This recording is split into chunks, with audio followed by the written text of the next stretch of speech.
Not that he's already told us it could be 4 or 5 more weeks of strikes. We are seeing retaliation by the Iranians that the Venezuelans didn't have the ability to do. So I think that there's a moment in this clip where one woman on a panel full of noise stops the entire conversation cold. Not with volume, not with anger, with depth. She pulls out 3 layers of geopolitical strategy that nobody in that room was prepared to counter. And you could watch the air leave the building in real time. If you've ever wondered what it looks like when preparation walks into a room full of opinion, stay with me to the end, because this breakdown is going to be worth every second. I am furious that we are going into war yet again without congressional approval. I am furious that the American people have not been brought into this. I am furious that we are doing this alone. Yes, Israel is part of it, but I look at Donald Trump and I look at Netanyahu and I see 2 leaders who I think politically they benefit from war. Netanyahu is facing criminal charges for corruption back home. Donald Trump is facing very low numbers and Epstein files that are not, and we will not let go away. And so, I think that's where a lot of Americans are. That we're happy that the Ayatollah is dead. He's brutal regime. And let me just say one more thing. Trump has, I think, changed since Venezuela. I think he thought Venezuela was incredibly successful, and he's been making comparisons with what happened in Venezuela with what's happening in Iran. I don't know Iran, I know Venezuela. Maduro was a piddly little third world dictator. Venezuela is not Iran. Iran has terrorist cells all over the world that they can activate. Venezuela was one and done. They went in there, they extricated Maduro, and that was the end of that. This certainly is not that. He's already told us it could be 4 or 5 more weeks of strikes. We are seeing retaliation by the Iranians that the Venezuelans didn't have the ability to do. So I think that he's in love with this idea of being the conqueror and the emperor after Venezuela. He's got this Napoleonic complex. He thinks he's Alexander the Great. Right. But Venezuela is not Iran. I mean, I still respect where you come from, Anna, on this and your ability to broadly think about it and have heart in it.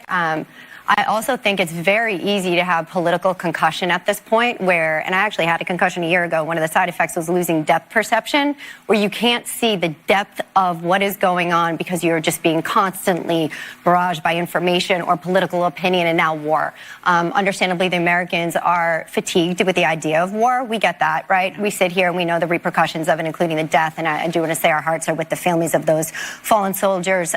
Your sacrifice will not be squandered. This war will be won. I do think it's threefold. One, we have 47 million Iranian women who now have a hope of freedom. That's a good thing. Okay, we have an disgusting terrorist regime ended, and the people finally have hope to create their own nation again. Okay, so that's the hope.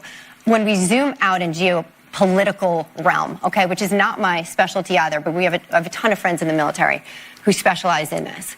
We see that this is actually avoiding a boots-on-the-ground war with China when we are able to choke their oil supply, and the president and our military are exemplary in doing so right now. They've cut the oil supply from Venezuela, and they've now reduced it and choked the oil supply to China in Iran.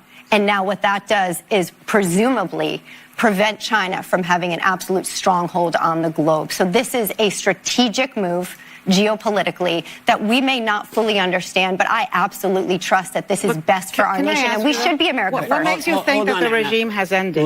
Let Sunny do the leader is the absolute Ayatollah is dead. Well, but I'm old enough to remember. I get it. Enough to remember 1989. Let's not do this crosstalk thing. Yeah, right. Finish your sentence. I was just going to say, the bottom line is that this is an illegal war. This is an unconstitutional war. Only Congress can wage war and declare war. And so that's the first thing. I think we have to call a thing a thing. So this is an illegal war. This is a presidential war. I am not seeing America first. I think people that voted for Trump, I was not one of them. I think you were. Those people wanted America first. I proudly voted for Trump because the alternative was not great, and we would absolutely be under the wrong power if the alternative. But let me just finish. I'm going to stop everybody. I'm not optimistic because when you throw in religion and you throw in male dominance. And sometimes when all kinds of stuff, you have to surf a lot of this. And if you don't know what's going on, all we can do is talk about what we see. But I am cautiously watching to see who is going to end up becoming the leader. And it is not somebody I think we need to appoint. This is up to the Iranian people to make that decision. We can't just drop somebody in, because then we're back with the Shah. Without a doubt. And I think, Whoopi, you emphasized the point that even the president himself has said, and Secretary of War Pete Hegseth has said, that this is now the time for the Iranian people to stand and do what they need to do. And when you look at what women looked like and were treated like, we have a before and after. Before this regime and after. This is before, and here's after. And right now, these women have hope. 47 million women have hope. People who are gay are not being thrown off buildings. Women will not be mutilated and murdered. And I think there's such hope, and it takes strength to find peace, and America should be first at that always. Well, what you just watched was not a daytime talk show disagreement. What you just watched was a collision between two very different ways of processing the world. One side is running entirely on emotion and political fatigue. The other side walked in with a framework. And in any debate, any room, any conversation in the history of human discourse, the person with a framework wins. Elizabeth Hasselbeck did something in that clip that most people in her position would not have had the composure to do. She did not match the energy of the room. She did not get defensive. She did not raise her voice to compete with the crosstalk. She reframed the entire conversation around a set of ideas that the panel was not equipped to challenge, and then she let the silence do the rest of the work. Let's start with the political concussion analogy, because it is genuinely one of the sharper things said in that entire exchange. The idea that constant bombardment of information and opinion can rob a person of their depth perception is not just clever television. It is an accurate diagnosis of what is happening to public political discourse right now. When you cannot stop moving long enough to see distance, you lose the ability to distinguish between what is close and what is far. You react to everything as if it is immediate and urgent. And when everything feels urgent, nothing gets analyzed properly. That is the environment in which the rest of that panel was operating. Ana Navarro's Venezuela comparison is where things got genuinely interesting and genuinely wrong at the same time. She is not incorrect that Iran is not Venezuela. That is a fair observation on its face. Iran has a sophisticated military apparatus, proxy networks spread across multiple countries, and decades of asymmetric warfare doctrine built specifically to counter American power projection. Venezuela was a different kind of problem, requiring a different kind of solution. But here is where argument falls apart at the foundation. Acknowledging that Iran is more complex than Venezuela does not automatically make the decision to act wrong.